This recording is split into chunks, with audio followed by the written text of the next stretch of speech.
bahas juga dengan teman-teman, apalagi juga dengan memang Coach Paddington ini bisa dibilang agak gila ya. Dia suka banget bikin-bikin meta baru gitu dengan Cyclops jungle, dengan Baras jungle yang diambil juga, dan sekarang kelihatan Karina yang bakal dibawa balik ke dalam meta. Jadi gue sih suka banget Yap. dengan hal yang gila, hal yang unik. Jadi gue side-nya sama King. Sekarang Kraid udah maju ke arah purple buff-nya. Haji menjadi targetnya dan Kraid, oh my god, bakal mendapatkan first blood di arah sini dengan bantuan Bubu yang sekarang menggunakan Jeet Kundo. Double kill kah? Bakal diamankan. Invis harus terpaksa untuk flicker. J coba untuk melakukan damage, tapi lagi-lagi hero yang scaling tidak bisa ngapa-ngapain. Dari esports di menit pertama udah berhasil mendapatkan keunggulan, tapi mereka harus langsung mundur karena Azir sudah rotasi dari arah bawah di sini, Gio. Gila, ini plot twist banget ya. Kalau misalnya kita lihat draft hero yang dipilih oleh GPX, mereka punya Invis, mereka punya Grok. Seharusnya mereka yang langsung ambil inisiasi atau inisiatif untuk ngerusuk ke buffnya dari Kedot. Tapi ternyata malah kebalikannya. Bahkan seorang Kraid dengan Beatrix sangat bisa mendapatkan 1 poin kill di atas. Sementara itu Rhea dengan Vengeance yang udah dikeluarkan. Tapi damage dari Kraid dan juga Silo sangat menyakitkan. Tapi Invis datang dengan menjemputan yang sangat baik. Mau tidak mau, Silo dan juga Kraid udah satu maut. Harus mundur. Tapi ternyata Bubu dan juga Kedot bahu-membahu untuk mendapatkan 1 poin kill ke arah seorang Invis. Tapi nggak sampai di situ aja. Kedot double kill mendapatkan Rhea juga. Early yang sangat tidak baik untuk geng Kapak. Bahkan King kali ini bisa dibilang cukup di atas angin, Mirko dan juga Cimomo.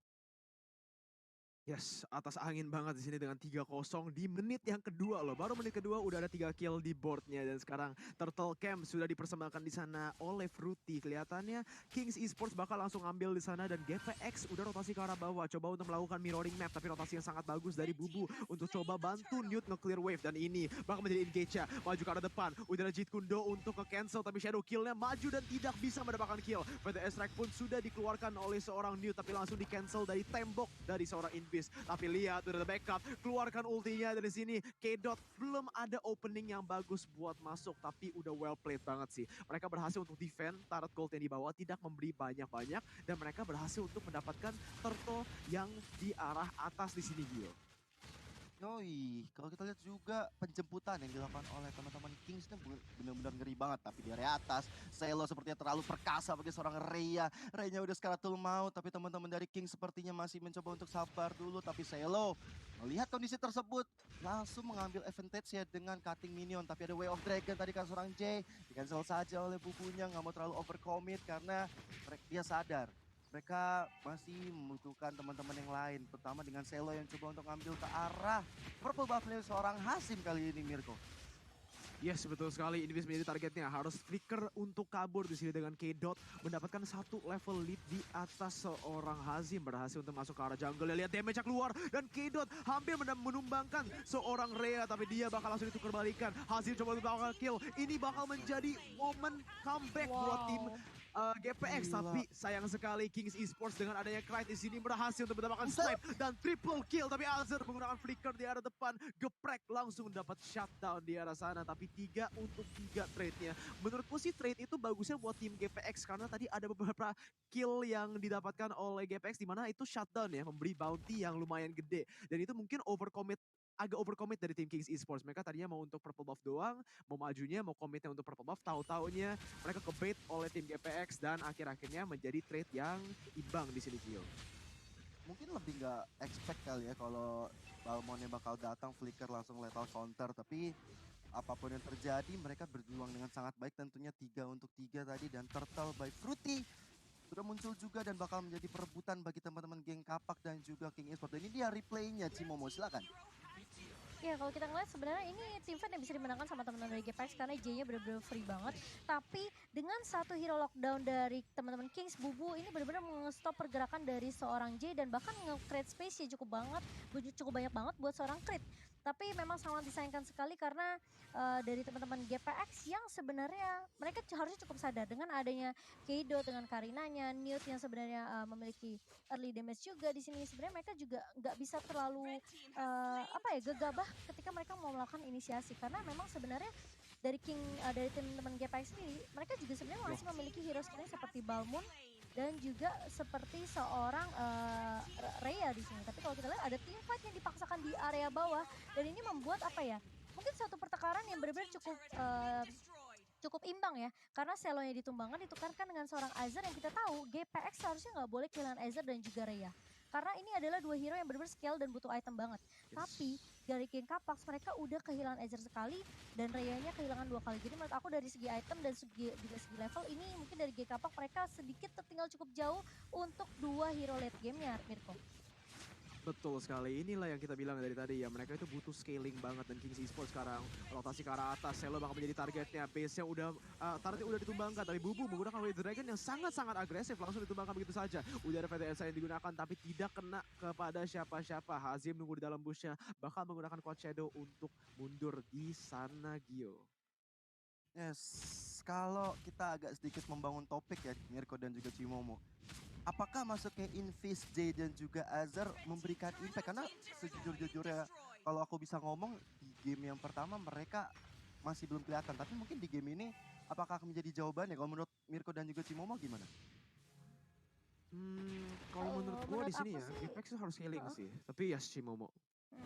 Kalau menurut aku sendiri sih sebenarnya memang kenapa kelihatan lebih impact ya di game kedua karena sebenarnya kita tahu Lunox ini kuat banget dari burst-nya, dia punya escape mechanism juga dengan Brain of Order, Chaos Assault-nya juga sebenarnya kalau misalnya memang maksimal bisa ngincer ke beberapa hero yang cukup tanky sebenarnya dari Kings ini sebenarnya cukup baik gitu. Tapi rotasi dan bahkan inisiasi backup yang dibawakan sama Kings sendiri ini masih sama dengan seperti game pertama. Mereka nggak mau teamfight 5 lawan 5, mereka maunya culik satu persatu seperti tadi Invis kena culik barusan. Lalu udah kalau kita lihat juga sebenarnya kenapa dari Invis dan juga J mereka terlihat lebih kuat di game keduanya karena memang rotasinya lebih jalan. Karena kita tahu Grok ini dengan power nature-nya yang sebenarnya memiliki sedikit lifesteal dan bahkan sedikit physical damage. Ini sebenarnya Grok cukup apa ya? Cukup maksimal gitu penggunaannya di awalnya, tapi sayang sekali memang Kings backup-nya lebih cepat dan bahkan lihat turtle-nya K-Dot aja di area belakang masih bisa dapetin turtle-nya. Itu menurut aku kayak dari Geng Kapak sendiri agak sedikit mahal sih. Yes, betul sekali, tapi Wave Dragon sudah digunakan ke Hazim. Hazim. Dan keluar banyak banget. Seorang Hazim, dan efek di pop up kali ini oleh teman-teman dari King Esports. Bahkan mereka masih coba untuk mundur dulu. Karena dari teman-teman dari Geng Kapak udah mulai sekarat banget. Ada Invis yang udah dari depan sana. Coba untuk memundurkan dari teman-teman King Esports. Bahkan kubunya dari di gas depan masih coba untuk sabar dulu. Gak mau terlalu gegabah. Ini war yang hampir saja menumbangkan Grok Invis di area depan. Tapi ini permainan agresif Kings ini apa ya, kalau bisa dibilang sangat-sangat baik banget Mirko. Mereka sadar mereka punya Krait, mereka sadar punya Kedot. Jadi ketika ada inisiasi yang dilakukan, mereka langsung bisa instant kill gitu gak sih? Iya bener sih, tapi masalahnya kalau untuk Kings Esports ya, mereka itu playstyle-nya itu bisa dua nih. Mereka kalau mau nge-lockdown satu orang bisa dari ada Way the Dragon tambah juga dengan Karina ya menggunakan burst damage-nya. Atau mereka mainnya cutback. Soalnya kalau mereka itu tadi mainnya mix up kayak gitu bakal terjadi mungkin sedikit kesalahan dan GPX bakal memiliki banyak ruang untuk comeback di dalam fight-nya. Karena kalau fight-nya lama, bisa dibilang GPX yang bakal mendapatkan keunggulan. Tapi sekarang Bubu menjadi targetnya, maju ke depan menggunakan Chikundonya, langsung ditumbangkan begitu saja. Seorang Invis di arah depan. Brace Order sudah digunakan, mendapatkan trade yang sangat bagus, tapi dia ditumbangkan begitu saja juga. Sekarang ada PTS strike yang digunakan. Acer coba untuk 1v3, tapi dia bakal ditumbangkan juga dan itu bakal menjadi wipe out. Oh my god, apa yang terjadi di sana? What? Itu tadi ada solo kill juga yang di arah tengah ya ternyata. Hayabusanya oh gila. Gue gak expect banget itu wipe out. Tadi gue lihat cuma kayak satu yang tumbang, tiba-tiba ternyata wipe out semua. Dari sini Kings Esports lagi-lagi kalau mereka berhasil untuk menggunakan win condition mereka yaitu pick off satu-satu, mereka bakal bagus banget. Tapi kalau mereka di tempat yang lama, mereka benar-benar harus tahu apa yang mereka harus lakukan. Mereka harus nge-bait ability dulu, mereka harus kite tag. Pas musuhnya udah gak ada ability, pas udah gak ada resource, baru harusnya mereka maju dengan adanya Karina dan Chow di sini. Yo. Yes. Tinggal sampai di situ aja udah ada Way of Dragon kan seorang Rhea yang bisa mundur ke arah belakang waktu ada portal yang dibuat oleh Invis. Itu hanya mencoba untuk denial saja, tapi Bubu sekarang tuh mau Feather Ice kayak udah di pop up oleh seorang Marsyanya. Bahkan kita lihat di arah depan Kedot dengan sangat-sangat luar biasa damage yang diberikan, double kill. Dan kita lihat sementara itu Lunox bisa mendapatkan 1 poin kill karena seorang Kedot dan Kedot harus tumbang. Walaupun dia udah punya kill 11, tapi bisa dengan mudahnya oleh Geng Kapak untuk dihabiskan. Dan ini Lordnya udah mulai di pop up oleh teman-teman dari King Esports. Mencoba untuk mendapatkan J. Gak bisa kemana-mana J. Lihat 3 member dari Geng Kapak harus tumbang. Apa yang terjadi kali ini Mirko? Yes, betul banget. Kings Esports dengan mereka pick off-nya bagus banget ya. Tapi tadi sayang sekali K-Dotnya ditumbangkan oleh seorang J yang tadi udah dibilang sama Cimomo. Sustain-nya dalam fight tuh bagus banget ya. Dengan dia bisa langsung menggunakan Blaze the Order, langsung ngedodge semua ability dan in the same time juga ngeluarin damage kepada Kings Esports. Dari sana K-Dotnya nggak bisa ngapain, ditumbangkan. Dan sekarang kedua timnya cuma adu pressure sih buat Lord yang bakal datang di yang udah datang, udah spawn di Land of Dawn kali ini Cimomo. Iya, kalau kita ngeliat juga sebenarnya ini yang kuat dari Kings itu adalah mereka sebenarnya mereka bisa ngamanin Parsia di area backline lagi dan lagi Parsia menjadi kunci. Tapi kalau kita lihat memang The Way of Dragon dari Bubu ini selalu on point loh Mirko. Lihat, ini berkali-kali Yes. dari Geng Kapak coba misalnya kalau bisa dibilang kayak inisiasinya dibuka sama teman-teman dari Kings. Mereka nggak punya jawaban gitu loh, gimana ngestopin seorang Bubu. Bubunya sekali The Way of Dragon langsung di backup, langsung di follow up dengan cukup baik sama teman-teman dari Kapak. Dan kali ini Rhea pun yang berkali-kali tumbang untuk yang keenam kalinya, dia pun sampai nggak bisa ngedapetin stack regeneration. Dan bahkan ini menjadi bully-bulian yang cukup apa ya, bisa dibilang dimaksimalkan banget sama teman-teman dari King sendiri loh, Mirko. Wipe out kah sebentar Iya, lagi dari K-Dot teman-teman dengan Geng 1 Kapak. HP. Yes, K-Dot dengan 1 HP bisa hidup loh di sana.